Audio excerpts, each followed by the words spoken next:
Good evening, everyone. Time for another silver update.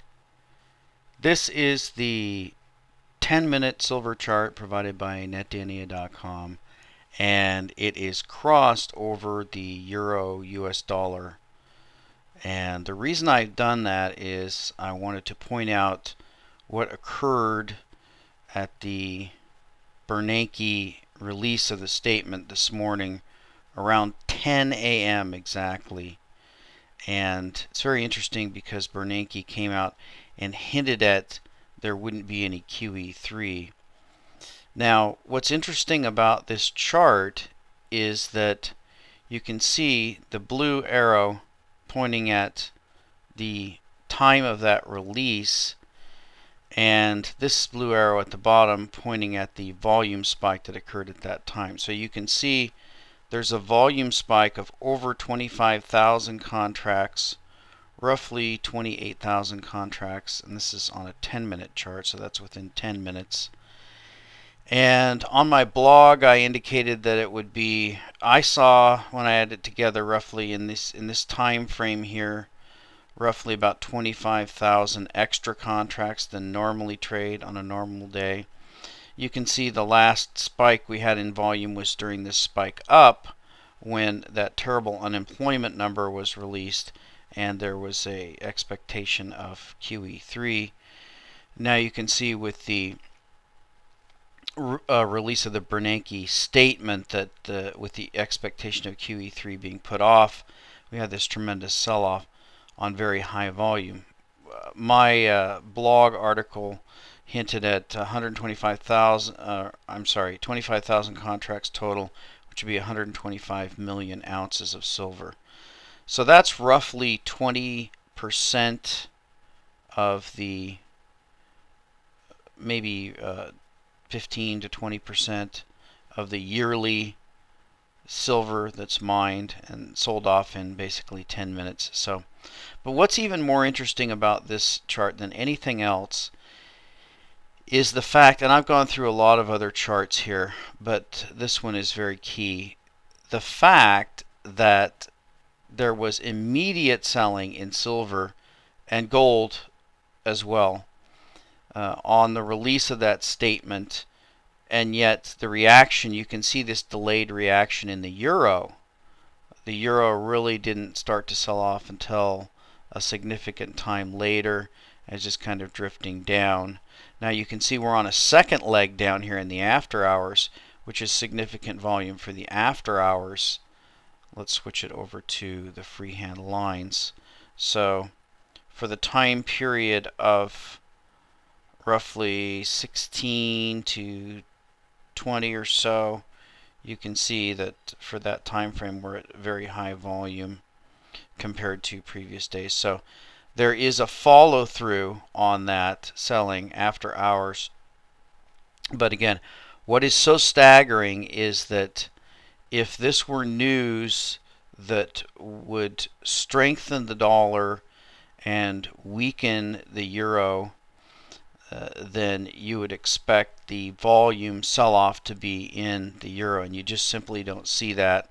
If I've already done the comparisons with the yen and with the euro and everything else, and we see the first reaction happen right there against silver, a gigantic dumping of silver contracts. So again, it's Bernanke with a second massive sell-off. If you remember, the last one I covered was when Ron Paul showed the silver coin to Ben Bernanke during the, I think it was a Humphrey Hawkins, I don't remember. He was in front of Congress and he showed him that silver coin, and then there was a massive violent sell-off in silver at that time. So, and here we have a release of this Bernanke statement and a massive sell-off in silver. So it appears that they're up to their old tricks, and silver is again seems to be the center of attention with these Fed tricks. We're going to talk about the Fed's tricks that they're pulling a little bit when we cover the T-bond issue, but I wanted to get to the question of the night, and that is from Mongo9584, and it says something brewing. Hi, Brother John. I have been reading that big-time investors like George Soros have just doubled down on gold. Also that Greeks have had about 5 weeks of cash left before they will need another bailout, and the JP Morgan might have bet the wrong way on the euro and may need to show their shorts. Literally, do you think it's about time for what we all have been waiting for? Is time running out to stack as much as we can? Just wanting your 2 cents. Well, that's something that everybody thinks about all the time, and I think that obviously the powers that be are concerned about doing everything they possibly can to keep things going as long as they possibly can. They don't want to pull the plug on this thing. I'm not sure why. I'm not sure why they didn't pull the plug in 2008. Probably because the consequences that they're foreseeing are so catastrophic that it's not in their interest to be in a position of power when the whole thing comes tumbling down. So they try to do things gradually, and some things tend to spin out of control, and then they have to have extra effort that they make to get those back under control. But I've had this feeling pretty much ever since the crisis began in the spring of 2008. And yes, it does seem like things are boiling and coming to a head, but then again, it seemed like that many times before. So I think probably I would go with Jimmy Rogers' advice, who's been around a very long time. And he basically said earlier in the beginning of the year, he said, look, it's an election year, so the governments of the world are going to print money. And they're going to prop up stock markets, they're going to prop up bond markets, and they're going to do what they need to do to get reelected. And then trouble may happen after the election. So I think that's a pretty good bet that they're going to stave off anything massive, any kind of catastrophe before the election. Now, if you remember with Bush and the Obama election, well, that was the end of an 8-year period of Bush. He was not running for re-election as Obama is, and the Republicans really didn't seem to have the heart like they were even going to win that thing. So it was kind of anticlimactic. So the reason I bring that up is because the financial crisis clearly hit at the very end of Bush's second term, and they were unable to prevent that from happening. But again, he wasn't up for re-election. So I think Jimmy Rogers is probably going to end up being right, that they're going to delay any catastrophic news probably till after the election. And the last topic of the night comes from Jim Willey's latest, and I don't have time to read the whole thing, but it's very, of course, very deep and covers a lot of topics. But I wanted to zero in on this ZIRP policy that he's talking about. And of course, the Fed has decided to pursue a ZIRP policy similar to the one that was pursued by Japan, and I think it's pretty clear after 2 or 3 lost decades that it's been a disastrous policy. But let's look in here at Jim's commentary on that. Capital destruction from 0%. For some reason, after considerable observations, the jackass has been unable to find more than 1 or 2 other analysts that pay any attention whatsoever to the very important effect of the 0% official interest rate. The capital destruction effect is profound and damaging. Few, if any, economists or financial analysts seem to comprehend that a sustained 0% rate kills capital. The dynamic is simple, mentioned every 3rd or 4th public article by the stubborn jackass. As 0% prevails for the return on money, the investment community pursues alternatives to the empty U.S. T-bond savings window. The investors seek out investment alternatives like commodities, while others rely on the commodity sector as a hedge against inflation. Whichever the point of view, the result is that commodity prices rise and the cost structures rise. The brunt is felt in higher industrial feeder system costs and higher household costs, like with food and utilities. The profit margins shrink for businesses and for diverse business segments. The final product price cannot keep pace with a rising pattern, not with the intense competition in China, as well as Japan and the entire Pacific Rim. Product prices cannot rise to maintain a constant profit margin, so capital dies in a vicious cycle as the U.S. economy weakens further with each passing month. As the profit margins are reduced, entire businesses, along with certain business segments, shut down. They take their equipment offline. They retire their capital. In some cases, after a period of time, they liquidate their equipment in order to raise needed cash. The result overall is a destruction of capital, a retirement of capital, a shrinking of the economic capital base. This is the biggest blind spot in the collection of American, British, Western, European economists. They believe the ZIRP is a stimulus. It is a stimulus only to speculation, which has turned on its masters to destroy their ill-fated, elaborate but flimsy structures. ZIRP has systematically been destroying working capital. The standing, permanently declared 0% monetary policy assures an endless recession and no recovery ever. Worse, the free cost of money distorts all financial markets, all asset pricing, everything. It is an epitaph on monetary rule. The ZIRP will continue forever or until the U.S. government debt default or until the systemic failure signaled by the J.P. Morgan major losses. The two major reasons why no exit strategy is available to the U.S. Fed and the U.S. Department of Treasury are that 1. U.S. government borrowing costs would rise to uncontrollable levels, adding to already unmanageable deficit levels, and 2. The interest rate swap control apparatus would implode, leading to $100 trillion in losses or more. So the zero interest rate policy will go on forever until the U.S. T-bond Tower of Babel falls or until the entire financial structure based on U.S. fiat dollar collapses. Arguments to the contrary are both baseless and have been proved wrong by events over the last 4 years. No recovery, no remedy, no liquidation, endless war, deficits to the sky, systemic failure awaits. Gold rise during the systemic breakdown. The official ZIRP is the calling card of the gold bull market. What commodities are for investments and hedges in tangible arenas, gold and silver are to the financial arena. As long as the zero interest rate policy is enforced, the gold bull market will persist and thrive. The ZIRP assures that the inflation-adjusted real interest rate, like with the 10-year bond or 30-year bond, will remain negative.